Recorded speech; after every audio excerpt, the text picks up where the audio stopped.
This channel does not promote any violent, harmful, or illegal activities. All content provided by this channel is meant for an educational purpose only. Brought to you by V-Guard, co-powered by Sensodyne O Bhimal, বলো কথা Keshari. Associate sponsor Ultratech Cement.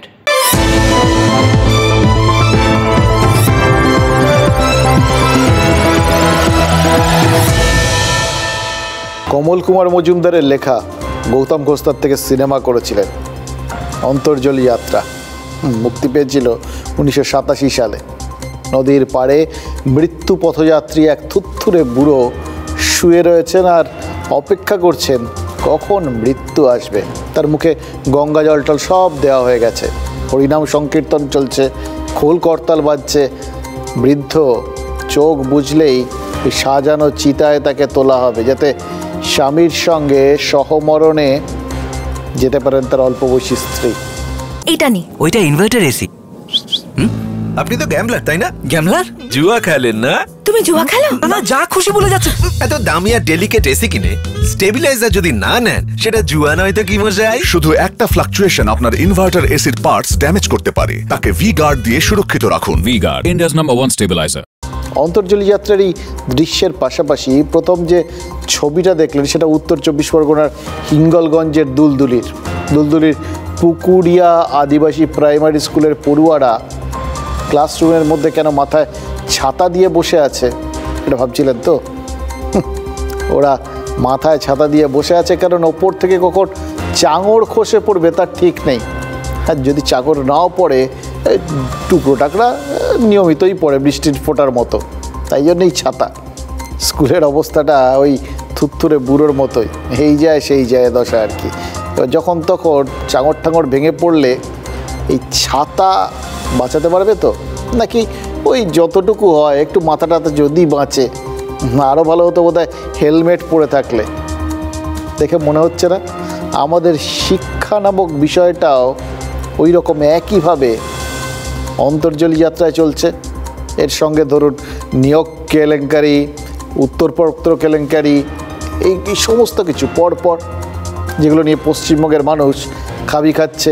সাদা খাতায় চাকরি হয়েছে, school service commission, শিক্ষা দপ্তর, তারা মুড়ি মুড়কি আলাদা করতে পারেনি। ফলে যারা মেধার জোরে চাকরি পেয়েছিলেন তারাও অনিশ্চয়তায় দিন কাটাচ্ছেন। সংখ্যাটা তো কম নয়, প্রায় 25,000 শিক্ষক শিক্ষিকা। তাদের ভবিষ্যৎ কিন্তু এখনও ঝুলে রয়েছে সুপ্রিম কোর্টে। তদন্ত চলছে, তদন্ত চলবে। আর রাস্তায় ওই চাকরি প্রার্থীরা বসে রয়েছেন। এবং খেয়াল করে দেখুন সেই ফাঁকে মানে বসে থাকতে থাকতে তার ফাঁক দিয়ে একটা লোকসভা ভোট পার হয়ে গেছে। আর লোকসভা ভোটের ধকল সামলে উঠে যেই না আমরা একটু হাঁফ ছাড়বো করছি, অমনি খবর পেলাম কি ডাক্তারি পড়তে গেলে যে পরীক্ষাটা দিতে হয় সেই নিটে নাকি কেলেঙ্কারি হয়েছে। তারপর তো চারপাশে বিভিন্ন রকম হই চই, বিভিন্ন রকম কাটা ছেঁড়া। এতদিন রাজ্য স্তরে ছিল কেলেঙ্কারিটা, শিক্ষা কেলেঙ্কারি, এবার এখন কেন্দ্রীয় স্তরে গেছে। ব্যাস পায়কে রাজ্যের উৎসাহ বেড়ে গেছে।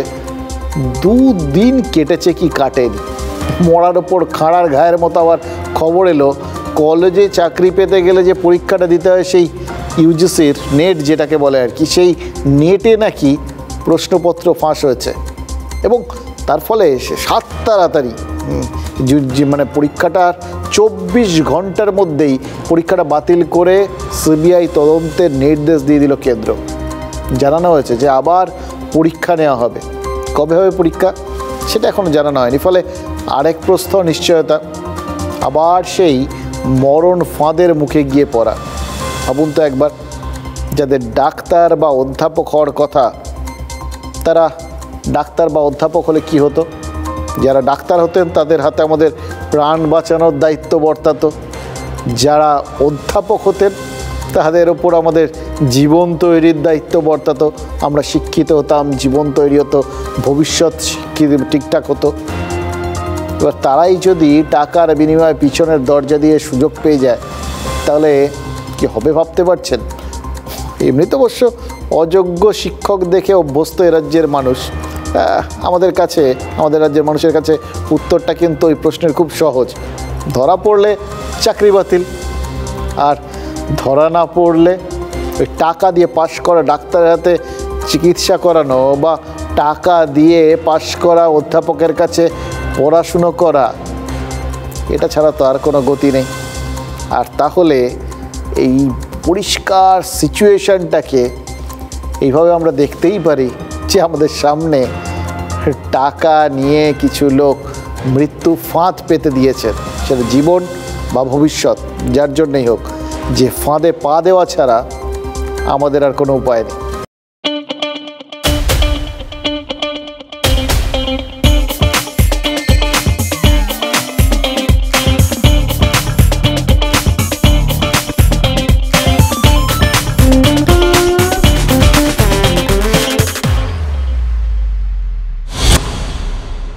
And ministry does not and will not hesitate to take any action against anyone.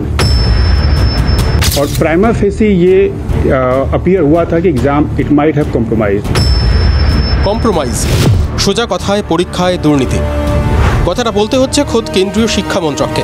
নিটের রেশ কাটতে না কাটতেই এবার ইউজিসি নেট, দুর্নীতির পরিসরটা আরও বড়। ডাক্তারি স্নাতকে ভর্তির পরীক্ষা 5ই মে পরীক্ষা হয়েছিল সর্বভারতীয় স্তরে। 4 মে মানে আগের দিনই ফাঁস হয়ে যায় প্রশ্নপত্র। অভিযোগ, বিহারে প্রশ্নপত্র বিক্রি হয়েছে 30 থেকে 32 লক্ষ টাকায়। নিটে 23 জুন ফের পরীক্ষা হবে। পরীক্ষায় স্থগিতাদেশের আবেদন খারিজ করে দিয়েছে সুপ্রিম কোর্ট। ফের পরীক্ষায় বসবেন 1523 জন। নিট কেলেঙ্কারির পর অনেকেরই প্রশ্ন, স্রেফ 30-32 লাখ টাকা ঘুষ দিয়ে পড়াশুনো না করেই আমার আপনার চিকিৎসা করবেন কারা? চিন্তাটা এখানেই শেষ হয়ে যাচ্ছে না, সামনে এসেছে অন্তত 9 লক্ষ হবু অধ্যাপক ও গবেষকের নিয়োগ পরীক্ষার দুর্নীতিও। গবেষকদের জুনিয়র রিসার্চ ফেলোশিপ প্রদান এবং দেশের বিভিন্ন কলেজ বিশ্ববিদ্যালয়ে অ্যাসিস্ট্যান্ট প্রফেসর নিয়োগের পরীক্ষা সর্বভারতীয় স্তরের পরীক্ষা হয়েছে 18ই জুন। 9 লক্ষের মতো পরীক্ষার্থীর পরীক্ষা বাতিল হয়েছে 24 ঘন্টার মধ্যে। দুর্নীতির প্রাথমিক রিপোর্টে সিবিআই তদন্ত শুরু হয়েছে। পরীক্ষার আয়োজক সংস্থা ন্যাশনাল টেস্টিং এজেন্সি বা এনটিএ, এই এনটিএকেই দুষছেন শিক্ষাবিদদের একাংশ। সংস্থার বিরুদ্ধে একাধিক ভুরি ভুরি অভিযোগ, 2 কোটি ভুক্তভোগী, 70টি পরীক্ষা প্রশ্ন ফাঁসের অভিযোগ এই সংস্থার বিরুদ্ধে 7 বছরে এসেছে। তারপরেও কিন্তু সরকার কার্যত এর বিরুদ্ধে কোনো ব্যবস্থা নেয়নি, এগুলো প্রতিহত করতে কোনো পদক্ষেপ নেয়নি। পুরো ছাত্রছাত্রীরাই ক্ষতিগ্রস্ত হচ্ছে এর থেকে সবচেয়ে বেশি। এই সরকারের উদ্দেশ্য হচ্ছে সরকারি যে শিক্ষা ব্যবস্থা সেটা সরকারের ঘাট থেকে নামিয়ে দিয়ে পুরো শিক্ষা ব্যবস্থাটাকে বেসরকারি দিকে ঠেলে দেওয়া, এটা হচ্ছে সরকারের একেবারে প্ল্যান। ডাক্তারের পরীক্ষা, অধ্যাপক নিয়োগের পরীক্ষা অথবা শিক্ষক নিয়োগের পরীক্ষা, দুর্নীতির পাক চক্রে সামাজিক অবক্ষয়ের অশনি সংকেত দেখছেন অনেকেই। প্রতি বছরই ছোটখাটো হলেও এটা ঘটে থাকে এবং সেটাকে ধামাচাপা দেওয়া হয়।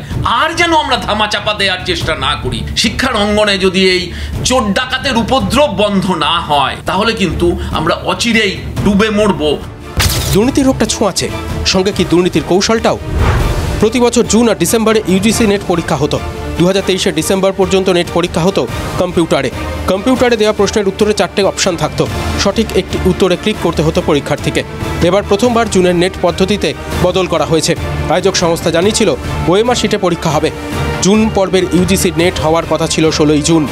মে মাসের শেষে একটি বিজ্ঞপ্তিতে বলা হয় বিশেষ কারণবশত পরীক্ষা পিছিয়ে 18ই জুন হবে। দেশের বিভিন্ন পরীক্ষা কেন্দ্রে ওই দিন 2 ভাগে ওএমআর শিটের মাধ্যমে পরীক্ষা হয়েছিল। সেই পরীক্ষারই 24 ঘন্টার মধ্যে প্রশ্ন ফাঁসের অভিযোগ, বাতিল করা হলো 9 লক্ষ পরীক্ষার্থীর পরীক্ষা। हाँ शुक्ला जी, भिजवाना सिर्फ अल्ट्राटेक ही। मान गया बेटा, पर अल्ट्राटेक ही क्यों? आप ही ने तो कहा था कि घर जिंदगी में सिर्फ एक ही बार बनता है। घर एक, मौका एक, इसलिए सीमेंट भी देश का number 1। UltraTech, India's number 1 cement. OMR এই শব্দটা শুনলেই লোকজন কিরকম এখন, বিশেষ করে বাংলার লোকজন, আমি নিশ্চিত ও মা গো বলে চিৎকার করে উঠবেন। সিরিয়াসলি মানে আতঙ্ক হয়ে গেছে। আমাদের এখানে ওই শিক্ষক নিয়োগের ক্ষেত্রে ওএমআর কী কাণ্ডটা করেছে আমরা সবাই জানি। সেখানে মোটামুটি সাদা খাতা, সাদা ওএমআর শিট জমা দিল, ঠিক জায়গায় সেগুলো ভর্তি হয়ে যেত এবং তারপর নম্বর চলে আসতো। সাদা খাতায় 52, 53 এরকম নম্বর উঠতে তো আমরা দেখেছি। ফলে আবার কেউ ওই ওএমআরে পরীক্ষা দিচ্ছে, এটা দেখলেই কিন্তু আমি নিশ্চিত, বললাম না, আমাদের এখানকার লোকজনের মধ্যে একটা অদ্ভুত প্রতিক্রিয়া হতে শুরু হয়ে যাবে। কিন্তু এক্ষেত্রে তো পরীক্ষাটা নেয় অন্য একটা সংস্থা, জাতীয় টেস্টিং এজেন্সি, সংক্ষেপে এনটিএ। এরাই তো ওই নিট বা নেটের মতো সর্বভারতীয় পরীক্ষা পরিচালনার দায়িত্বে রয়েছে। দেখুন, আপনার আমার সময় ক্লাস 12-এ পাশ করার পর ডাক্তারি বা ইঞ্জিনিয়ারিং যারা পড়তে চাইতো তারা জয়েন্টে বসতো। এবার জয়েন্টটা ছিল রাজ্যের হাতে। 2016 থেকে ডাক্তারি পড়ার ইচ্ছে থাকলে এই নিটে বসতে হয়, সেখানে পাশ করতে হয়। পরীক্ষা ব্যবস্থা এখন কেন্দ্রের হাতে, রাজ্য টু কেন্দ্র। এবছর নিটের রেজাল্ট বেরোয় 4 জুন এবং তাতে দেখা যায় 67 জন পরীক্ষার্থী সর্বভারতীয় পরীক্ষায় র্যাঙ্ক করেছেন নাম্বার 1, অর্থাৎ একসঙ্গে ওই ডাক্তারির এন্ট্রান্সে 67 জন ফার্স্ট হয়েছে, যা কোশ্চিনকালে হয়নি। এর আগে নিটে সর্বোচ্চ 4 জন একসঙ্গে ফার্স্ট হয়েছে। গত 2 বছরের নিটে একসঙ্গে ফার্স্ট হয়েছে 2 থেকে 3 জন, এটাই মোটামুটি। এরকম যে পরীক্ষার ট্র্যাক রেকর্ড, সেখানে যদি হঠাৎ 67 জন একসঙ্গে প্রথম হয়ে যায়, খটকা তো লাগবেই। আর শুধু যে 67 জন ফার্স্ট হয়েছে তা নয়, এই 67 জন পরীক্ষায় 720-র মধ্যে পুরো 720 পেয়ে গেছে, একদম ফুল মার্কস। একটা প্রশ্নের উত্তরও কেউ ভুল করেনি। এবার তারপরেও হয়তো গোটা বিষয়টা ধরা পড়তো না। ধরা কখন পড়েছে জানেন? এই পরীক্ষায় নেগেটিভ মার্কিংও রয়েছে। সেই নেগেটিভ মার্কিংয়ের ফলে ওই 720-র পর মাঝখানটায় ওই 718, 17 এই নম্বরগুলো থাকার কথা নয়। সেই নম্বরেও যখন কিছু কিছু লোক পেয়ে বসে আছে, তখনই কিন্তু সবার টনক নড়ে। এটা কি করে হলো? সুপ্রিম কোর্ট 1,500 পরীক্ষার্থীর গ্রেস মার্কস বাতিল করেছে। হয় তাদের আবার পরীক্ষায় বসতে হবে, নয়তো গ্রেস মার্কস বাদ দিয়ে যে নম্বর, সেই নম্বরের ভিত্তিতে এগোতে হবে। এবার নিটের প্রশ্ন ফাঁসে অন্যতম চক্রী বলে বিহার পুলিশ যাকে গ্রেফতার করেছে, সেই অমিত আনন্দ নাকি স্বীকার করেছে যে চাকরি বিক্রি হয়েছিল। মানে এই চাকরি বিক্রি মানে এক্ষেত্রে চাকরি বিক্রি ঠিক না, ডাক্তারি তো, ফলে ভবিষ্যতের একটা পেশা যেটা, সেই পেশার সিট বিক্রি হয়েছিল। কত টাকায়? 30 থেকে 35 লক্ষ টাকায় প্রশ্নগুলো বিক্রি হয়েছিল, 30 থেকে 35 লক্ষ টাকায়। এবার এর সঙ্গে যোগ করুন ছেলে বা মেয়েকে ওই ডাক্তারি পরীক্ষায় বসাবেন বলে কত কত টাকা কোর্স ফি দিয়েছেন বাবা মায়েরা। বিভিন্ন সংস্থা আছে, তাদের কাছে গেলে তো বেশ মোটা টাকা লাগে, মানে 50 থেকে 60 লক্ষ টাকা কোর্স ফি এরকমও আছে। সব মিলিয়ে কেউ বাড়ি বন্ধক দিয়েছেন, কেউ গয়নাঘাটে বিক্রি করে টাকা জোগাড় করেছেন ছেলে মেয়েদের পড়াবেন বলে। আর তারপর যেখানে মেধাই ফ্রন্ট সিটে থাকার কথা, সেখানে মেধা ব্যাক সিটে চলে গেছে। আর ফ্রন্ট সিটে টাকা। ভাবুন তো একবার, রাজ্যের নিয়োগ দুর্নীতিতে কী হয়েছিল মনে আছে? হাই স্কুল বা প্রাইমারি স্কুলে যারা চাকরি নিয়েছিলেন, ওই টাকার বিনিময়ে যারা চাকরি নিয়েছিলেন, তাদের কত দিতে হয়েছিল চাকরি পাওয়ার জন্য? 5 লক্ষ, 6 লক্ষ, 7 লক্ষ, এমনকি 10 লক্ষ, এগুলো তো রেট ছিল। আবার বিভিন্ন ক্ষেত্রে বিভিন্ন রকম রেট। বাড়ির কাছাকাছি বদলির জন্য চাকরি করা লোকজনকে ওই 2 থেকে 5 লক্ষ টাকা পর্যন্ত দিতে হয়েছিল। কোনো সীমা পরিসীমা নেই। মানে মোদ্দা কথা হচ্ছে একটাই থিওরি, যার থেকে যতটা নিয়ে নেওয়া যায় আর কি। এবার কেউ এই টাকাটা সবসময় রেডি করে রেখে দিয়েছেন, এবং যাদের টাকাগুলো রয়েছে হয়তো ছোটোবেলার থেকে এরকম টাকা জমিয়েছেন যে টাকা এই চাকরিগুলো কিনবেন বলে, এরকম তো না। সাধারণ ঘরের সব ছেলে মেয়ে, তো তাদের বাড়িতে এরকম এত টাকা রেডি থাকে নাকি? থাকে না। এবং এই টাকাটা জোগাড় করার জন্য কেউ জমি বেচেছেন, বা কারো পরিবারের লোকজন খেয়ে না খেয়ে একটু একটু করে জমানো পুঁজি দুরু দুরু বুকে দিয়ে দিতে বাধ্য হয়েছেন। নিটেও তাই হয়েছে। এক একজনের কাছ থেকে 30 লক্ষ, 40 লক্ষ করে টাকা নেওয়া হয়েছিল বলে জানা গেছে। আচ্ছা, টাকা কি তাহলে খোলামকুচি হয়ে গেল, নাকি টাকাটাই আলটিমেট হয়ে দাঁড়ালো? এবং যে হারে টাকা চালাচালি হয়েছে সেটা দেখে তো মনে হচ্ছে সবার বাড়িতেই একটা করে ওইরকম টাকার গাছ আছে নাকি।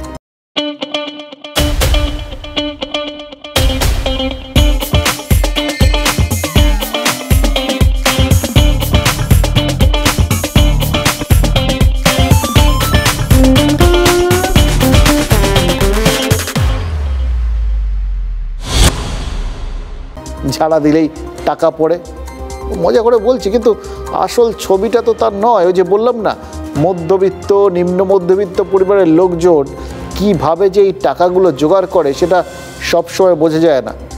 এবার আরও একটা দিক আছে, এটা নিশ্চিত, একদম মধ্যবিত্ত বা নিম্নবিত্ত যে সমস্ত পরিবারগুলো, তাদের পক্ষে টাকা জোগাড় করা জাস্ট সম্ভব নয়। তাদের কাছে কি আছে? তাদের একমাত্র ভরসার জায়গা মেধা। তারা প্রবল পড়াশুনো করেন, যাদের ইচ্ছে আছে তারা নিজেদের উজাড় করে দেন পড়াশুনোর মধ্যে। ভাবেন নিজেদের মেধার জোরে হয়তো চারপাশের যে অন্ধকারটা সেটা একটু কাটাতে পারবেন। তার ফল কি হয়? কিছু লোক তাদের জায়গাগুলোকে কেড়ে নেয় টাকার জোরে, অর্থাৎ টাকার দাপটে কোথাও গিয়ে মেধা রাস্তা খুঁজে পায় না। আজ রাহুল গান্ধী বলেছেন যে নিটের কেলেঙ্কারি নাকি দেশের সব থেকে বড় দুর্নীতিগুলোর মধ্যে একটা। আর আজকেই লোকসভার রেজাল্ট নিয়ে রিভিউ মিটিংয়ে বসেছিল কংগ্রেস।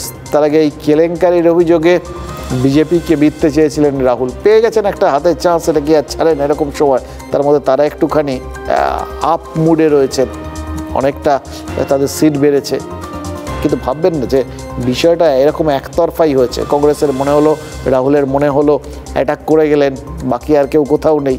ব্যাপারটা এরকমও সেরকম না। রাজনীতি যেখানে ঢুকে গেছে না, সেখানে একতরফা বলে কিছু হয় না। তাই নিটের দুর্নীতিতে পাল্টা খোঁচাটাও বিরোধীদের হজম করতে হচ্ছে। ইন্ডিয়া জোটের শরিক আরজেডি নেতা তেজস্বী যাদবের বিরুদ্ধে অভিযোগ করেছেন বিহারের উপমুখ্যমন্ত্রী বিজেপি নেতা বিজয় সিনহা। বিজেপি কি বলেছে জানেন? নিটের প্রশ্ন ফাঁসে অভিযুক্ত একজনের সঙ্গে নাকি তেজস্বীর যোগাযোগ ছিল, এটাই তাদের অভিযোগ। এবার কেন্দ্রীয় শিক্ষামন্ত্রী তার কিছুক্ষণ পর বলেছেন পটনা থেকে তারা সব খবরাখবর নিচ্ছেন, দোষীদের কাউকে ছাড়া হবে না। শিরশিরানি থেকে দ্রুত আরাম পান সেন্সোডাইন র্যাপিড রিলিফের সাথে। আরও একটা কথা বলেছেন ধর্মেন্দ্র প্রধান, শিক্ষামন্ত্রী বলেছেন প্রশ্ন ফাঁসের নৈতিক দায় তিনি নিচ্ছেন। এটা একটু ব্যতিক্রমী একটা জায়গা হয়ে গেল, বুঝলেন তো? মানে রাজনীতি সে কিন্তু সবসময় সব জায়গায় একই লাইনে যে চলে না, এই স্টেটমেন্টটা তার প্রমাণ। রাজনীতিতে যারা করেন আর কি, নেতা মন্ত্রীরা, এদের চট করে অন্তত আমরা দায় ঠায় নিতে দেখিনি। দায় ঠেলতে তারা খুব ভালোবাসেন এবং দায় ঠেলতেই তারা অভ্যস্ত। সেখানে কেউ দায় নিচ্ছেন, এটা তো একটু নতুন শোনাচ্ছে। তার মানে বিতর্ক থেকে পালাচ্ছে না নরেন্দ্র মোদীর মন্ত্রিসভা, বরং সামনে এসে বুক পেতে দাঁড়াচ্ছে। আচ্ছা, তাহলে এটার ফলাফলটা কি হচ্ছে বলুন তো? মানে বিরোধীরা কি বন্দুক রাখার কাঁধ পেলেন, নাকি বিজেপি এরপর বলবেন তারা অভিযোগ উঠলে সামনে এসে দায় স্বীকার করে, কিন্তু বিরোধী দলগুলো কোশ্চিনকালে করে না? অর্থাৎ ওই আসল জায়গাটা পেছনে চলে যাবে। কে দায় নিচ্ছেন, কে দায় নিচ্ছেন না, এটার মাধ্যমে গোটা তরজাটা চালু থাকবে। हाँ शुक्ला जी, भिजवाना सिर्फ अल्ट्राटेक ही। मान गया बेटा, पर अल्ट्राटेक ही क्यों? आप ही ने तो कहा था कि घर जिंदगी में सिर्फ एक ही बार बनता है। घर एक मौका एक, इसलिए सीमेंट भी देश का number 1 UltraTech, India's number 1 cement. जो रूस और यूक्रेन के बीच में लड़ाई चल रही थी उसको रोक दिया था, ब्रेक लगा दी थी। इजराइल और गाजा के बीच में जो लड़ाई चल रही थी उसको भी नरेंद्र मोदी जी ने रोक दिया था।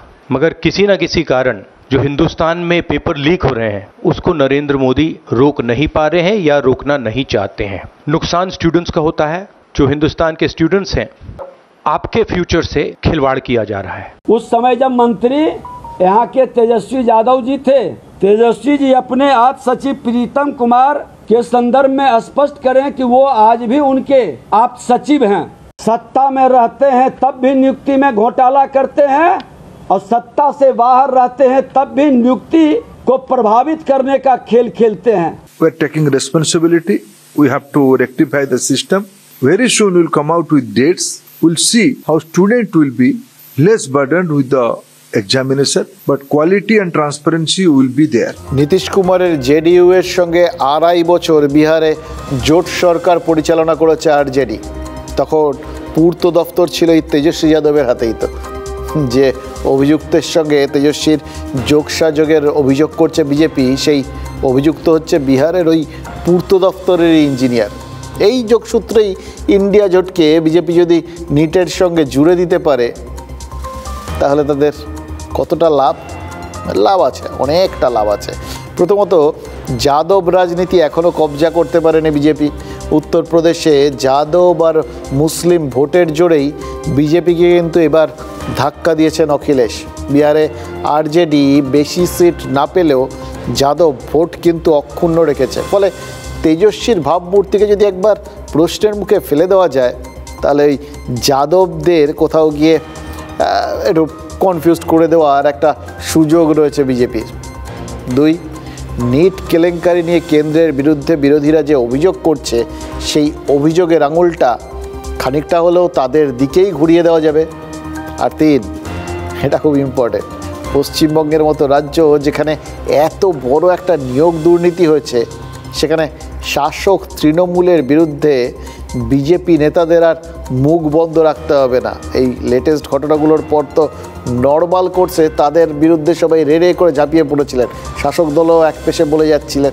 তো একটুখানি চাপে ছিলেন, এমনিতেই একটু মনমরা, তার উপর এরকম অভিযোগ, এরকম ঘটনা, একটু চাপে ছিলেন শুভেন্দু অধিকারীরা। কিন্তু তাদের কিন্তু সেক্ষেত্রে আর খুব একটা মিয়ে থাকতে হবে না।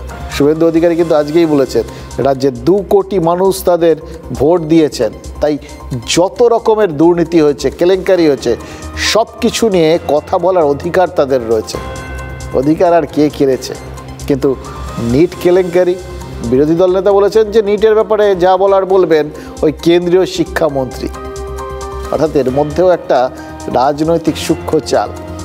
যে দুর্নীতির অভিযোগ তৃণমূলের বিরুদ্ধে সেটা নিয়ে তারা মুখ খুলবেন, কিন্তু যে কেলেঙ্কারিতে কেন্দ্রীয় সরকারের বিড়ম্বনা বাড়ছে সে বিষয়ে যা বলার সেটা দিল্লি বলবে। পৃথিবী চক্রাকার, বদনাম বা মিথ্যাচার করলে তা ঘুরে এখন একটার পর একটা স্ক্যাম বেরোচ্ছে এবং আমার মতে এটা শুধুমাত্র উপরিভাগটা দেখতে পাচ্ছি, সমুদ্রের শিলার তলাটা আরো যে কত বড়, কত ব্যাপক, এটা দিন দিন আরো প্রকাশিত হবে। এটা নিয়ে ধর্মেন্দ্র প্রধানজি প্রপারলি হ্যান্ডেল করছেন। আমাদের শিক্ষামন্ত্রী he is very eminent, transparent এবং তিনি তার ভাস্ট এক্সপিরিয়েন্স রয়েছে। তো তিনি যা বলছেন সেটাই সকলের কথা বা আমাদের কথা, আলাদা করে এটা। এদের পেছনে কোন ধেড়ে ইঁদুর আছে ধরে আনতে হবে, এদের পেছনে কোন প্রভাবশালী মাথা আছে ধরে আনতে হবে, আসল মুখ কে আছে ধরে আনতে হবে। পশ্চিমবঙ্গ সরকারের বিরুদ্ধে যখন সিবিআই তদন্তের নির্দেশ হয় এসএসসির বিরুদ্ধে বা রিক্রুটমেন্টের বিরুদ্ধে, পশ্চিমবঙ্গ সরকার লক্ষ লক্ষ টাকা খরচ করে কপিল সিব্বল থেকে শুরু করে বিভিন্ন ধরনের দামি দামি অ্যাডভোকেটদেরকে সুপ্রিম কোর্টে দাঁড় করিয়ে দেয় যাতে সুপ্রিম কোর্টে গিয়ে স্টে অর্ডার পাওয়া যায় যেন সিবিআই তদন্ত না হয়। हम कहते हैं इसको कोर्ट मॉनिटर्ड, आपको जो है एक एसआईटी करके करिए। ये खिलवाड़ हो रहा है हमारे बच्चों के साथ ही नहीं, अपनी देश के भविष्य।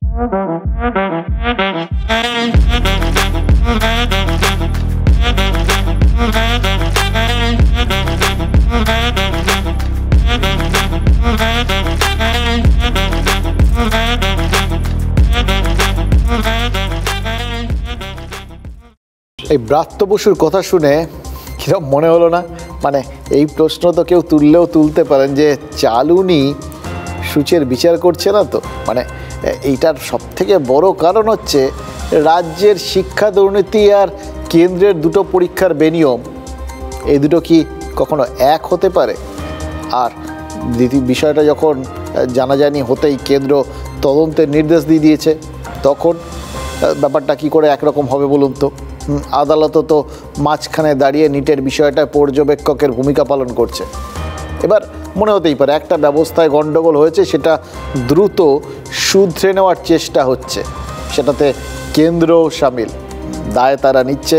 শুনলেন তো কেন্দ্রীয় শিক্ষামন্ত্রীর কথা, এবং তারা সেই অনুযায়ী এমনিতেই বলেছেন নতুন পরীক্ষা ব্যবস্থা শুরু হবে, পরীক্ষা বাতিল হয়েছে, তদন্তের নির্দেশ দেওয়া হয়েছে সেটা সিবিআইকে দিয়ে।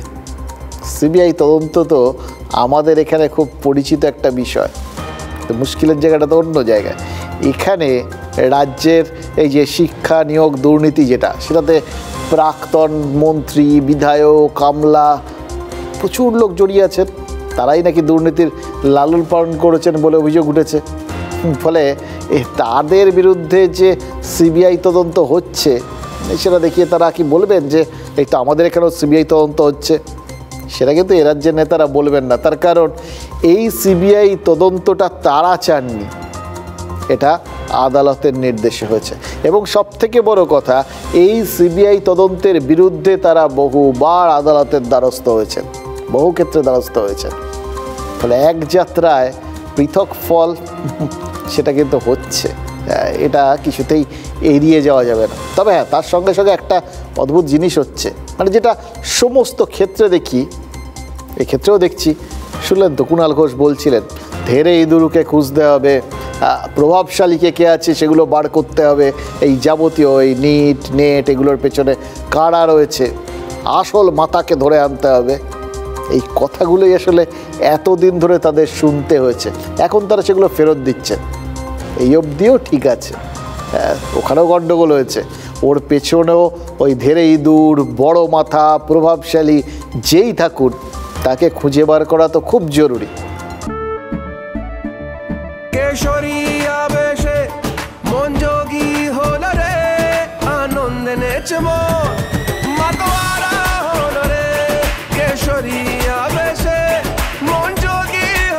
প্রতি মুহূর্তে কেসরি উৎসব উদযাপন করুন বিমল বলো ভাষা কেসরি। কিন্তু ওখানে গণ্ডগোলগুলো হয়েছে, ওখানে ধেরে ইঁদুর রয়েছে, ওখানে প্রভাবশালী মাথা রয়েছে, ওখানে বড় মাথা রয়েছে, এই বিষয়গুলো সত্যি হলেই এখানে যে বিরাট দুর্নীতি হয়েছে পরপর একটার থেকে আরেকটা আমরা দেখেছি, সেইগুলোর পেছনে কোনো ধেরে ইঁদুর, বড় মাথা বা প্রভাবশালীর মাথা, এই বিষয়গুলো মিথ্যে হয়ে যায় নাকি? অস্বীকার করা যায় এখন? ওটা হয়েছে বলে এটা বাতিল হয়ে গেল, এটা এখন শুদ্ধ হয়ে গেল, এরকম হয় নাকি? ফলে কেন্দ্রের দুটো পরীক্ষায় অনিয়মের সঙ্গে রাজ্যের এই দুর্নীতির তুলনা সেটা ঠিক হচ্ছে কি না এই প্রশ্ন উঠতে পারে। কিন্তু আমার কি মনে হচ্ছে বলুন তো, কেসের কে সওয়াসের, কার সঙ্গে কার ঠিক কত ডিগ্রি অ্যাঙ্গেলে তুলনা করা যাবে অথবা যাবে না, এই দড়ি টানাটানির না জাস্ট কোনো দরকার নেই। কারণ এই গোটা বিষয়টার ফাঁকে হয়তো যে জিনিসটা হারিয়ে যাবে, এই মেধার অন্তর্জলী যাত্রায় তো মৃত্যু ফাঁদের মুখে পড়তে হচ্ছে আপনার আমার ঘরের ছেলে মেয়েদেরই। ভাবুন তো, যে পদ্ধতিটা চলছে, টাকা দিয়ে মেধাকে হারিয়ে দেওয়ার যে সিস্টেম কেন্দ্র থেকে রাজ্যে জাকিয়ে বসেছে, সেই সিস্টেমটা কি ঠিক? শিরশিরানি থেকে দ্রুত আরাম পান সেন্সোডাইন র্যাপিড রিলিফের সাথে। আমাদের কিন্তু মনে হচ্ছে জাস্ট 16 কলা পূর্ণ হয়ে গেল।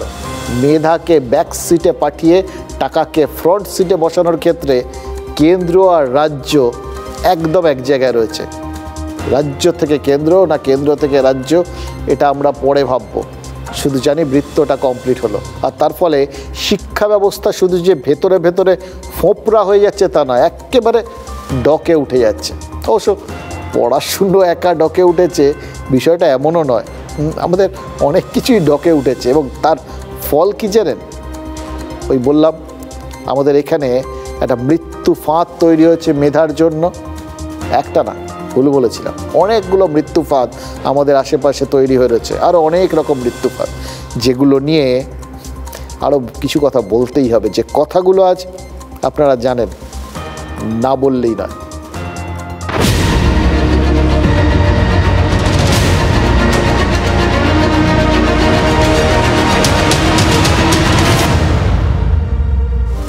শিক্ষা থেকে আরেকটা জায়গায় আসি, ভারতীয় রেল, সেখানেও তো মৃত্যুফাঁদ। যা অবস্থা, এটা তো খুব পরিষ্কার হয়ে গেছে, রেলের সব কিছু ঠিক নেই। অথচ রেল দেশের লাইফলাইন। বিজেপি সরকারের আমলে রেলের বেশ কিছু তাক লাগানো উন্নতি হয়েছে। বন্দে ভারতের মতো ট্রেন পেয়েছি আমরা, যেমন স্পিড তেমন ঝকঝকে, বেশ একটা বিদেশ ফিল আছে। জম্মু কাশ্মীরের ওই রামবান জেলায় চন্দ্রভাগা নদীর ওপর সর্বোচ্চ রেল সেতুটা আগেই তৈরি হয়েছিল, এখন সেখানে রেলের ট্রায়াল রানও চলছে। 359 মিটার উঁচু সেতুর ওপর দিয়ে ট্রেন চলছে, ভাবা যায়, দেখে গর্ব হয়। আমেরিকার প্রেসিডেন্ট বারাক ওবামা বলেছিলেন, ইয়েস উই ক্যান, আমরাও বলতে পারি, আমাদের বলতে ইচ্ছে করছে, আমরাও পারি, আমরাই পারি। কিন্তু তারপরেও কয়েকটা প্রশ্ন কিন্তু না তুললেই নয়। এমন অনেক ঘটনা ঘটছে যা দেখে তো মনে হচ্ছে, ওই বললাম, সব কি আমরা পেরেছি? তাই প্রশ্ন উঠছে, একটা বা দুটো বিভাগ পারলে বাকিরা কেন পারছে না? গতকাল ওই দুর্ঘটনার পর, যেটা কাঞ্চনজঙ্ঘা এক্সপ্রেসের দুর্ঘটনার খবরটা আপনাদের কয়েকদিন ধরে দিচ্ছি, এবং তাতে কত রকম বিষয় উঠে আসছে আপনাদের সামনে রোজ তুলে ধরছি। এই দুর্ঘটনার বিষয়গুলো না এড়িয়ে যেতে পারলে বা ভুলে যেতে পারলে আমাদের থেকে খুশি আর কেউ হয় না, কিন্তু কিছু করার নেই। এমন এমন সব জিনিস আমাদের সামনে উঠে আসছে, একটা খুঁজতে গিয়ে তো আরেকটা বেরোয়, আর তাতেই মনে হচ্ছে আমাদের জন্য ভবিষ্যতে আরও বেশি এরকম বিপদ অপেক্ষা করে নেই তো। কেন বলছি, গতকাল ওই কাটিহারের ডিআরএমের প্রেস কনফারেন্সটা শুনছিলাম, জানেন তো কীরকম অনায়াসে বলে দিলেন, অটোমেটিক সিগন্যাল ব্যবস্থা প্রায় খারাপ হয়, তাই তো পেপার সিগন্যাল ব্যবহার করতে হয়। যন্ত্র খারাপ সেটা তো হতেই পারে, কিন্তু সেটা যদি প্রায়ই খারাপ হয় তাহলে তো শুধু যন্ত্রের দোষ বলে এড়িয়ে যাওয়া যায় না। যন্ত্রটা যারা দেখভাল করছেন তাদের ভূমিকা নিয়েও প্রশ্ন ওঠে, এবং সবথেকে বড় কথা, যারা এরকম গম্ভীর মুখে বলে দেন যে ওই যন্ত্রটা তো প্রায় খারাপ থাকে, তারা তো উচ্চপদস্থ লোকজন। মানে উচ্চপদস্থ লোকজনও জানতেন যন্ত্রগুলো খারাপ হয়, তারা ব্যবস্থা নেননি কেন? আরও একটা দুর্ঘটনা ঘটার প্রেক্ষাপটটা তৈরি করছিলেন বলে।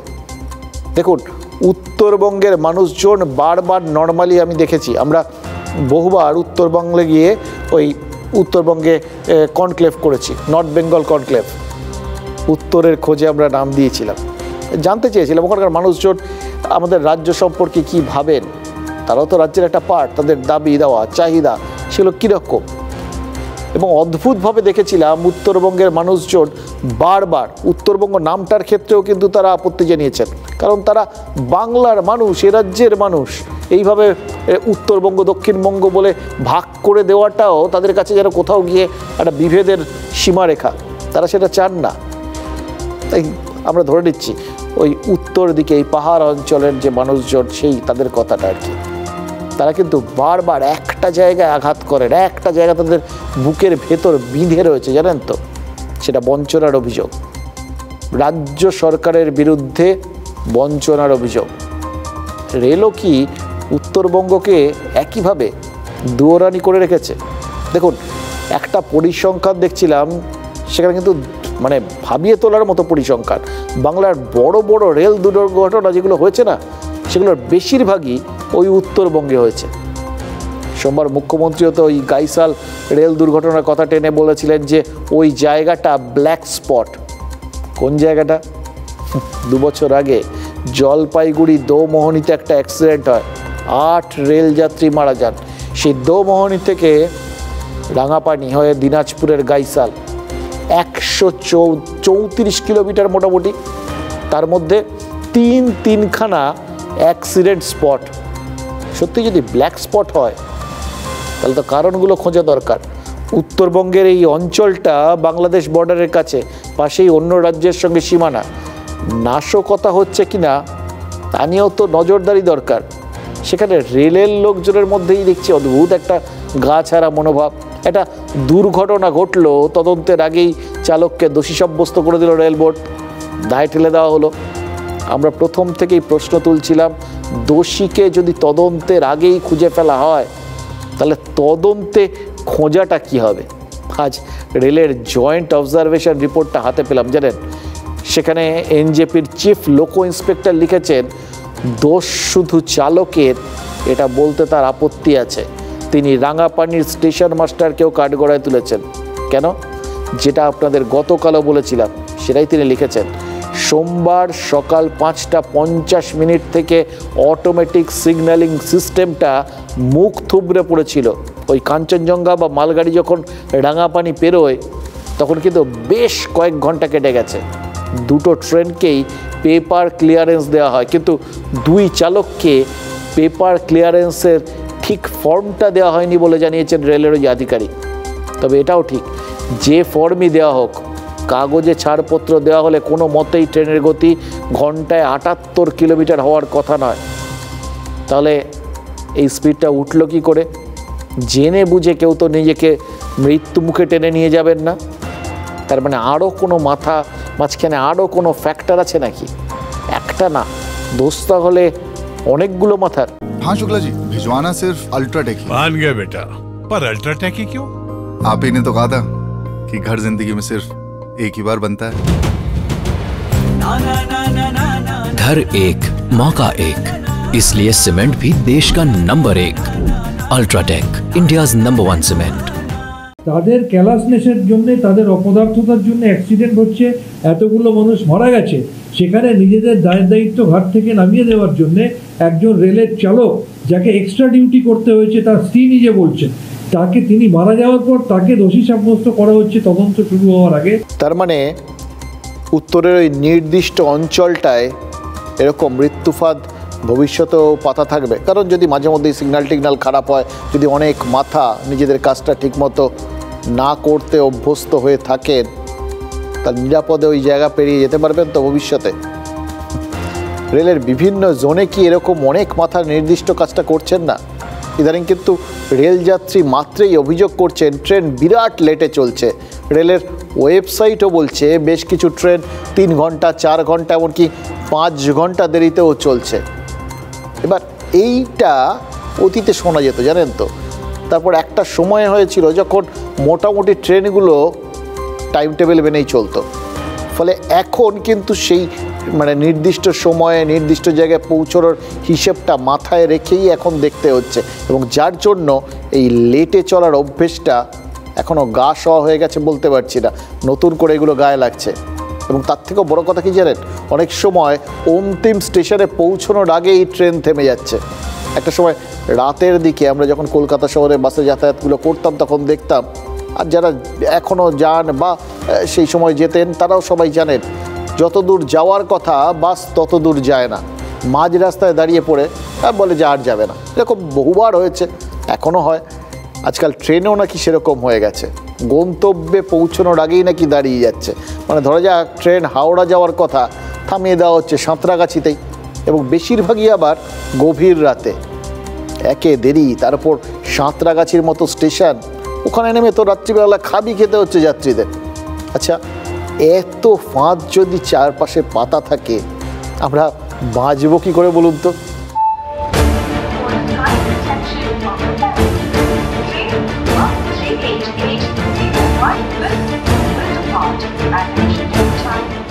হাওড়া এনজেপি শতাব্দী express premium train, dynamic fair, দেরিতে টিকিট কাটলে গুনতে হয় বেশি ভাড়া। খরচ বেশি করলে কি সুবিধা বেশি? হাওড়া স্টেশনের ছবিটা দেখুন। দুপুর 2:25 ছাড়ার কথা, তখনও প্ল্যাটফর্মেই আসেনি ট্রেন। পরে দেখাচ্ছে কি লেট হবে, এত দেখাচ্ছিল, কিছু দেখায়নি। আর সমস্যা আছে, এখান থেকে কাজের জন্য আসলাম, ফ্লাইট ধরে আসলাম, এখানে দেরি হয়ে গেল। শেষমেশ 2 ঘন্টা পরে ছাড়ের শতাব্দী এনজেপি রুটের ট্রেন। 3 দিন আগেই দুর্ঘটনা হয়েছে, রেল সেই যুক্তি দেখাতে পারে, কিন্তু দক্ষিণ পূর্ব রেলের বেশিরভাগ ট্রেন অস্বাভাবিক লেটে চলছে কেন?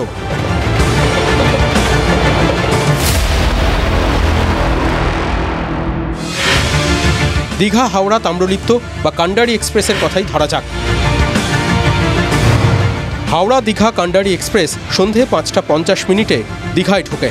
ইদানিং কয়েক ঘন্টা লেটে চলছে ট্রেনটি। বুধবার প্রায় 5 ঘন্টা লেট ছিল কান্ডারি। যাত্রীরা মহা বিপাকে পড়েছিলেন। হাওড়া দিয়ে কটার সময়? আর এটা ট্রেন 6টায় এসছে। ট্রেন 6:25 এসছে, 6:25 পর প্রায় 6:30 ছেড়েছে হাওড়া থেকে। 5 ঘন্টা বসেছিলাম হাওড়াতে। আমরা রিটার্ন করব ভাবছি বাড়ি 22 তারিখে, তো 22 তারিখে কোনো ইনফর্ম করেনি, ট্রেন ক্যান্সেল হয়ে যাবে তাই বলছে। তো আমাদেরকে বাসে করে মনে হয় বাড়ি ফিরতে হবে। ভোগান্তি শেষ এখানেই? না, হাওড়া নয়, সাঁতরাগাছিতেই থামিয়ে দেওয়া হচ্ছে কান্ডারিকে, তাও আবার গভীর রাতে। রেলের ওয়েবসাইটটি বলছে গড়ে 4 ঘন্টা লেটে সাঁতরাগাছিতে ঢুকেছিল কান্ডারি এক্সপ্রেস। বুধবার যেমন ট্রেন ঢুকেছে রাত 2টোর পর। হঠাৎ করে দেখলাম কান্ডারি এক্সপ্রেস এই সাঁতরাগাছি পর্যন্তই এলো। তো এতে আমরা যারা অনেক প্যাসেঞ্জার খুব অসুবিধার মধ্যে পড়ে গেলাম। হাওড়া হলে আমাদের একটু সুবিধে হতো। কে প্রতিবাদ করবে, কে বলবে? তো সব নিজেদের সব যা ইচ্ছা তাই করে বেড়াচ্ছে। এটা হাওড়ায় লেখা আছে, একটু লেট করেছে এমনি, আমাদের এখানে না বেরিয়েছে, বাচ্চা কাচ্চা নিয়ে এখানে ফেসে আছে। আমি যাবো গাড়ি খুঁজতে, তারপর যেতে হবে হাওড়া। আমার বাড়ি জগাছে, কিন্তু এখান থেকে যাওয়ার অসুবিধা হচ্ছে বাচ্চাকে নিয়ে এবং স্ত্রীকে নিয়ে। যাচ্ছে না, মধ্যখানে সাঁতরাগাছিতে আসার পর এখন এখানে অ্যানাউন্স করছে যে এটা হাওড়া অবধি যাবে না। এটা খুবই হ্যারাসমেন্টের ব্যাপার। একটা রেলের ব্যাপারে একটা চরম অরাজকতা। এই আমরা বৃদ্ধ এই বাচ্চা নিয়ে চরম এসে পড়ছি, দুর্ভোগে পড়ছি। আর একটা উদাহরণ দেওয়া যাক। বারবিল হাওড়া জনশতাব্দী এক্সপ্রেস রাত 8:55 হাওড়ায় ঢোকার কথা। হাওড়ার বদলে সাঁতরাগাছিতেই থামিয়ে দেওয়া হচ্ছে জনশতাব্দীকে। রেলের ওয়েবসাইটটি বলছে গড়ে 5.5 ঘন্টা লেটে সাঁতরাগাছিতে ঢুকেছে ট্রেন। কালকের ঘটনাটার জন্য আমাদের বিশেষভাবে আমরা চিন্তিত। হাওড়া ইয়ার্ডে আমাদের একটা 36 দিনের ব্লক চলছে, কিছু ডেভেলপমেন্টাল ওয়ার্ক যাকে বলে, সেই কাজের দরুন 2-3 দিনের মধ্যে আমরা আশা করছি এই যে অবস্থান এখন চলছে তার থেকে অনেকটাই উন্নতি। দক্ষিণ পূর্ব রেলের লোকাল ট্রেনের অবস্থাও তথই বচ। 8 ঘন্টা, এমনকি 1 ঘন্টা দেরিতে ছাড়ছে ট্রেন, পৌঁছচ্ছে আরও লেটে। দোষ কার? খুঁজবে না রেল?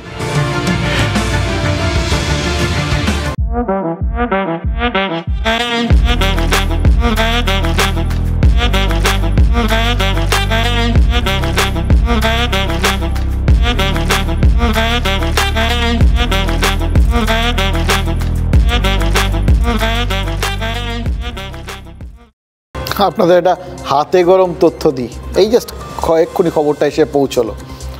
হাওড়া চক্রধরপুর এক্সপ্রেস, যেটা সামনে রোববার দিন রাত্রিবেলা ওই বেশ রাত্রে 12টা-18টা নাগাদ সেরকমই দেখছিলাম, সেইটা হাওড়ার থেকে ছাড়ার কথা ছিল।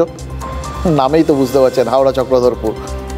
তাকে হঠাৎ করে জানিয়ে দেওয়া হয়েছে আজকে এক্ষুনি যে সেটা হাওড়ার বদলে সাঁতরাগাছির থেকে ছাড়বে। এবার ভাবুন তো, সবাই যদি ওরকমভাবে ঠিক সময় সেটা খেয়াল না করেন, কেউ যদি হাওড়ায় পৌঁছে যান, তাহলে কী হবে? ট্রেন ইদানিং বেশ লেটে পৌঁছচ্ছে, কিন্তু সেটা তো সত্যিকারের ট্রেন। বাকি ট্রেনগুলো রাজনীতিরও তো ট্রেন হয়, সেই ট্রেনগুলো ঠিকঠাক পৌঁছচ্ছে তো? দেখুন, রাহুল গান্ধীর ট্রেন কিন্তু বেশ লেটে পৌঁছলো, সেটা বুঝতে পারছি। 20 বছর আগে রাজনীতিতে এসেছিলেন, তারপর থেকে প্ল্যাটফর্মে অনন্ত অপেক্ষা, বারবার অ্যানাউন্সমেন্ট হয়েছে, কিন্তু বাংলার বর্ষার মতোই রাহুলের ভাগ্য এক্সপ্রেসও বেশ লেটে ছুটছিল। অবশেষে সেই ট্রেনের হেডলাইট দেখা গেছে। কাল জন্মদিন ছিল রাহুলের, কেক টেক কেটেছেন, 54 পেরোলেন। এবার কিন্তু আর সোশ্যাল মিডিয়ায় কেউ বিদ্রুপ করেননি, বরং রাহুলের জয়ধ্বনি শোনা গেছে সোশ্যাল মিডিয়াতে। কংগ্রেস সমর্থকরা তো উচ্ছ্বসিত, এতদিনে তাদের একটা জমজমাট জন্মদিন পেয়েছেন তারা আর কি। কংগ্রেসের সদর দফতরেও ঘটা করে কেক টেক কাটা হয়েছে, গরিবকে দান ধ্যান করা হয়েছে। সব কিছুর কারণ এবার তো ডাবল আনন্দ। লোকসভায় 52 থেকে 100 ছুঁয়েছে কংগ্রেস, প্রায় ডাবল। আর রাহুল গান্ধী মাত্র কয়েক মাস আগে যার সাংসদ পদ চলে গেছিল, এবার দুটো কেন্দ্রের সাংসদ তিনি। ভাবা যায়? কিন্তু মুশকিল হচ্ছে কি জানেন তো, এই যে একটা প্রবাদ আছে না, যে অধিকন্তু না দশায়, প্রবচনটা এগুলো আমাদের কথায় চলে, লোকসভা বিধানসভায় চলে না। তাই রাহুল গান্ধীকে একটা আসন ছাড়তেই হবে। রাহুল ছেড়েছেন, তিনি কেরলের ওয়েনার আসনটাই ছেড়েছেন। এটা যে হবে এটা কিন্তু আমরা বুঝতে পেরেছিলাম যেদিন ওই ওয়েনারের ভোটটা হয়ে যাওয়ার পর রায়বেরেলিতে মনোনয়ন জমা দিয়েছিলেন রাহুল গান্ধী। কারণ কেরালার মানুষ তো অত্যন্ত প্র্যাকটিক্যাল, রাহুল জিতলেও থাকবেন না, এটা যদি তারা জানতে পারতেন তারা নিশ্চিতভাবেই রাহুলকে ভোট দিতেন না, তারা ওই সিপিআইয়ের অ্যানি রাজাকে জিতিয়ে দিতে পারতেন। আর স্বাধীনতার পর রায়বেরেলিতে 19 বার লোকসভা ভোট হয়েছে, তার মধ্যে 17 বারই জিতেছে নেহরু গান্ধী পরিবার। এবার রাহুল পারিবারিক আসনটা ধরে রাখবেন বলেই প্রার্থী হয়েছেন, কিন্তু রাহুল ওয়েনার থেকে প্রিয়াঙ্কাকে প্রার্থী করবেন এটা কিন্তু এক্সপেক্টেড ছিল না। এটা বেশ মাস্টার স্ট্রোক হয়ে গেছে। ভাবছেন তো ওয়েনারকে কেন প্রিয়াঙ্কাকে পাঠালেন রাহুল গান্ধী? কারণ তো অনেকগুলো। প্রথমত, বোন প্রিয়াঙ্কাকে সেখানে যদি প্রার্থী করা হয়, রাহুল নিজে সরে যাচ্ছেন, তার বদলে বোন প্রিয়াঙ্কাকে দিচ্ছেন, এটা ভেবে ওয়েনারের মানুষ হয়তো নিজেদের প্রতারিত ভাবতে পারবেন না, ঠিক আছে একই পরিবারের তো, ভাইয়ের বদলে বোন। দ্বিতীয় কারণ, কেরল সরাসরি সেখানে গান্ধী পরিবারের কোনো যদি প্রার্থী থাকে, সেখানে তো এমনিতে কংগ্রেসের অবস্থানটা বেশ জবরদস্তি থাকে, তাদেরই তো লড়াই হয় বামেদের সঙ্গে। ফলে গান্ধী পরিবারের কোনো প্রার্থী থাকলে কংগ্রেসের অবস্থানটা আরও মজবুত হবে, 2026-এর বিধানসভা ভোটে যার সুফল মিলবে। তৃতীয় কারণ, রায়বেরেলিতে উপনির্বাচন করাটা বেশ ঝুঁকিপূর্ণ, সেখানে তাদের সপার ওপর নির্ভরশীল হয়ে থাকতে হবে আর কি। কখন তারা বিগড়ে যাবে, কখন তারা নিজেরা প্রার্থী দিয়ে বসবে, সেটা তো বলা যায় না, অত ডিপেন্ড করা যাবে না, যতই তাদের সঙ্গে ভালো সম্পর্ক থাকুক। কতটা নিজেদের মধ্যে অভ্যন্তরীণ ভরসা আছে সেটা তো সবাই জানে, কিন্তু সেই দিক থেকে ওই কেরলে তারা কিন্তু ওয়েনারে কংগ্রেস কিন্তু স্বাবলম্বী। সেই জায়গায় তাই জন্য নিজেদের প্রার্থী দেওয়াটা দিয়ে নতুনভাবে ভোটে যাওয়াটা সেটা অনেক সুবিধাজনক। চতুর্থ কারণ, উত্তরপ্রদেশে বিজেপি একটা ধাক্কা খেয়েছে, কিন্তু তাদের সংগঠনটা অটুট আছে, এবং এই যে ধাক্কাটা, এটার পেছনেও তো একটা কোথাও গিয়ে হাওয়া চলছে যে যোগী আদিত্যনাথের পছন্দের প্রার্থীরা তাদের ওখানে তাদের দাঁড় না করানোর ফলে, বা যোগী আদিত্যনাথকে খানিকটা গুরুত্ব কম দেওয়ার ফলে তিনি নাকি ঠিকভাবে বেরোননি, তারই ফল হচ্ছে এই ধাক্কাটা। কিন্তু যখন উপনির্বাচন হবে তখন তো সেটা যোগী আদিত্যনাথের ওপর বর্তাবে। একটা উপনির্বাচনেও যদি মজবুত সরকার দলকে জিতিয়ে নিয়ে আসতে না পারে, তাহলে তো যোগী আদিত্যনাথের নিজের ভাবমূর্তি ধাক্কা খেয়ে যাবে। ফলে সেখানে কিন্তু যদি উপনির্বাচন করতে হয়, তাহলে কংগ্রেসকে হারাতে জান লড়িয়ে দিতেন যোগী, এটা নিশ্চিতভাবে বলা যায়। আর যোগীকে হালকাভাবে তার পরম শত্রুও কিন্তু নেন না, তুলনায় ওয়েনারটা অনেক নিরাপদ আসন। সেখানে বিজেপি মাথা তুলতে শুরু করেছে কেরালে একটু, কিন্তু উত্তরপ্রদেশের মতো সংগঠন সেখানে নেই। আর প্রিয়াঙ্কাকে হারাতে কেরালার বাম সরকারও তো আবার জান লড়িয়ে দেবে না, কারণ ওটা কংগ্রেসের জেতা আসন। জোট ধর্ম মেনে কংগ্রেসকেই তো থাকতে দেওয়া উচিত। যতই সামনে লড়াইয়ের ভাব করুন, ভেতরে জোট ধর্ম কি তারা একদম পালন করবেন না? ফলে সব হিসেব নিকেশের ফল হচ্ছে ওয়েনারে প্রিয়াঙ্কা গান্ধী। শিরশিরানি থেকে দ্রুত আরাম পান সেন্সোডাইন র্যাপিড রিলিফের সাথে।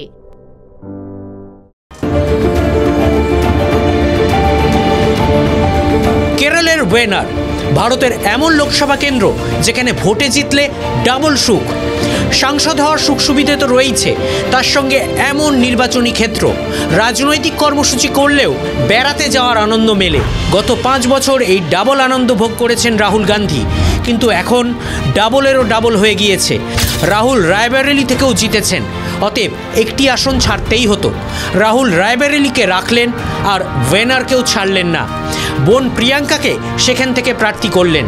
हमने तय किया कि वायनाड से खाली सीट पे प्रियंका जी लड़ना चाहिए। People of Wayanad can think about it like this. You have now 2 members of parliament. One is my sister and one is me, and my doors are always open for you throughout the rest of my life. That I won't let them feel his absence. As he said, he'll come many times with me, but I will work as hard and I will try my best to make everybody happy and to be a good representative. और रायबरेली के साथ तो मेरा बहुत ही पुराना रिश्ता भी है और 20 सालों से मैंने काम किया है दोनों रायबरेली और अमेठी में। ওয়েনারে 3.5 লক্ষের বেশি ভোটে জিতেছিলেন রাহুল। প্রিয়াঙ্কার পক্ষে আসনটি নিরাপদ বলেই মনে করা হচ্ছে। প্রিয়াঙ্কা জিতলে 3 গান্ধী সংসদে চলে যাবেন। মা সোনিয়া রাজ্যসভার সাংসদ, ভাই বোন রাহুল ও প্রিয়াঙ্কা লোকসভার। বিজেপি পরিবারতন্ত্রর পুরনো অভিযোগটা ফের একবার আওড়ে নেওয়ার সুযোগ পাচ্ছে।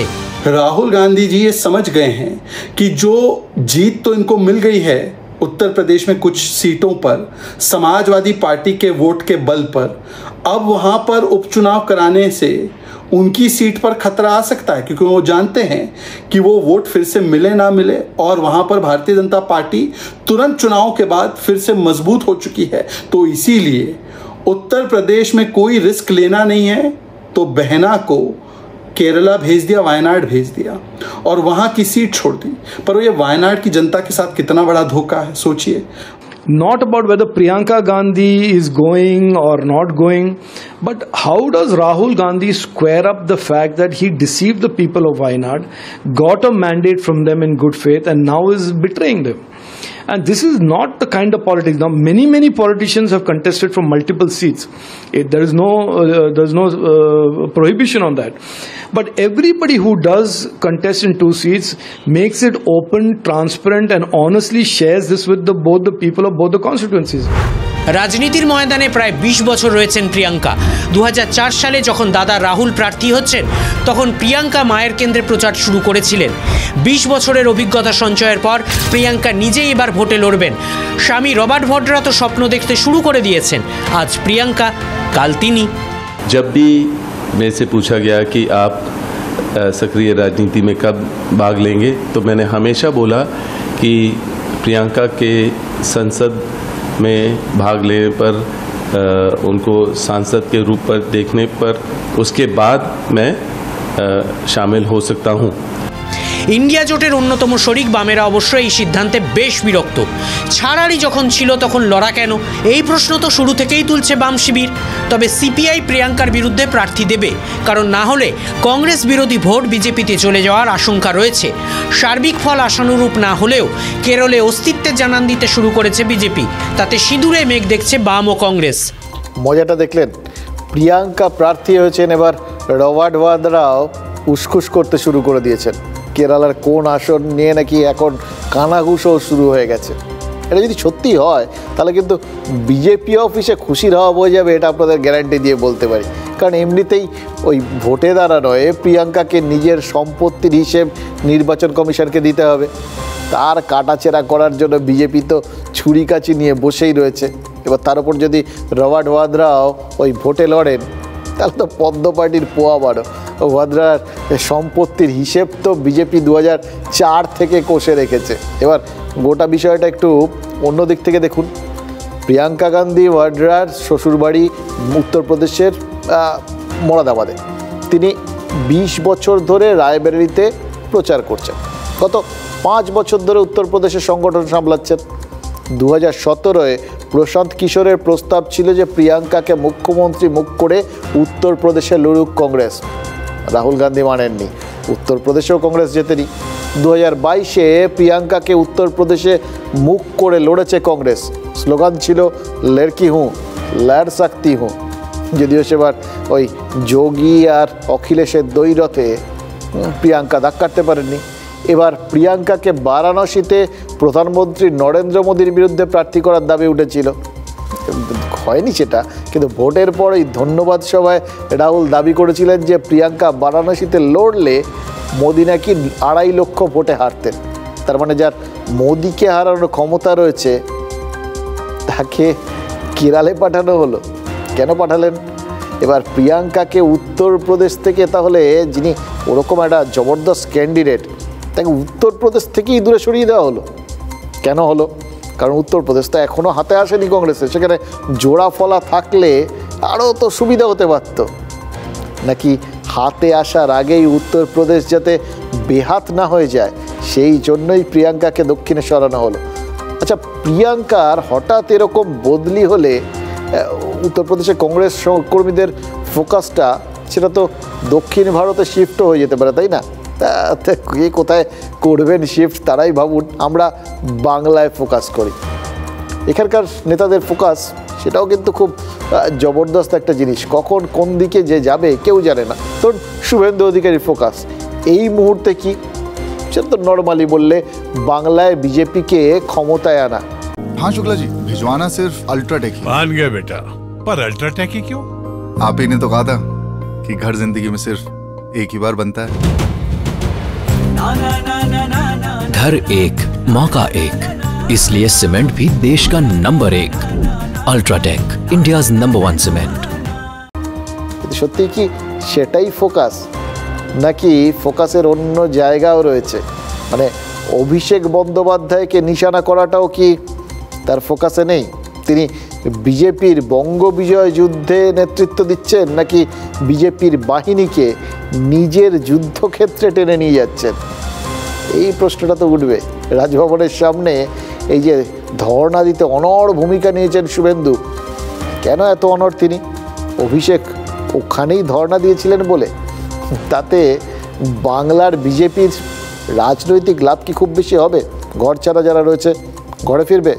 রাজ্যপাল তো ঘর ছাড়াদের পক্ষেই দাঁড়িয়েছেন, রাজ্যপাল তো শুভেন্দুর প্রতিপক্ষ নন। অভিষেক রাজভবনের সামনে ধর্ণা দিয়েছিলেন, তার তো একটা কারণ ছিল, কারণ অভিষেক ব্যাখ্যা করে দিয়েছিলেন যে রাজ্যপাল কেন্দ্রের প্রতিনিধি, তার চোখে সেটাই সত্যি। এবার শুভেন্দু ধর্ণা দিতে চাইলে তার সঠিক জায়গা হওয়া উচিত ছিল ওই নবান্ন, ভবানী ভবন অথবা কালীঘাট। তাতে ভোট পরবর্তী হিংসা নিয়ে প্রতিবাদটা আরও জোরালো হয়। কিন্তু শুভেন্দু বেঁচেছেন সেই রাজভবনকেই। যদিও বিচারপতি অমৃতা সিনহা সেই দাবিটা নাকচ করেছেন, তারপরেও কিন্তু অভিষেকের ধর্ণা নিয়ে অমৃতা সিনহা জবাবদিহি চেয়েছেন। এতেই শুভেন্দুর আনন্দ, যেন স্কুলের ছেলে মানুষই ঝগড়া।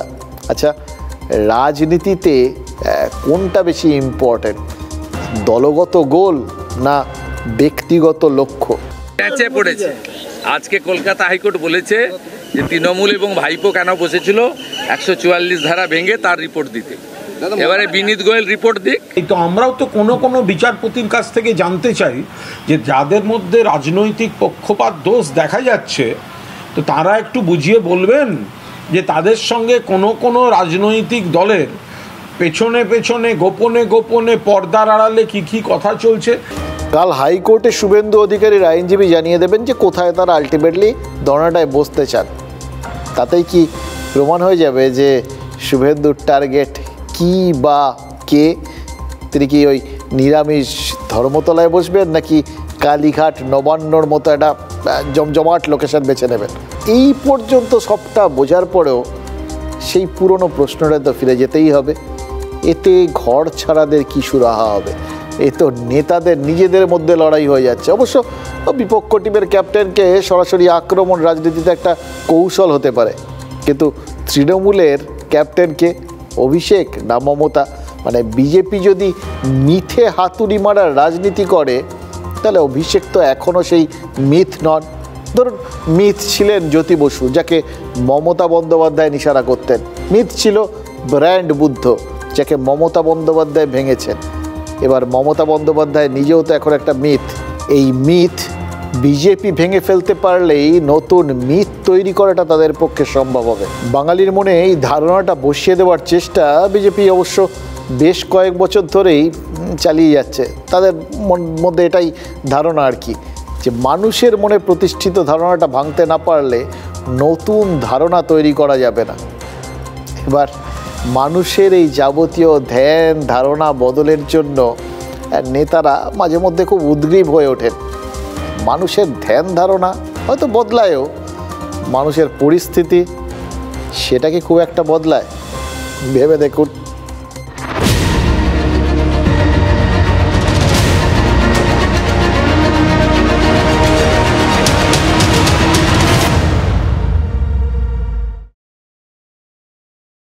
Brought to you by V-Guard, co-powered by Sensodyne O Bhimal, বলো কথা Keshari. Associate sponsor Ultratech Cement.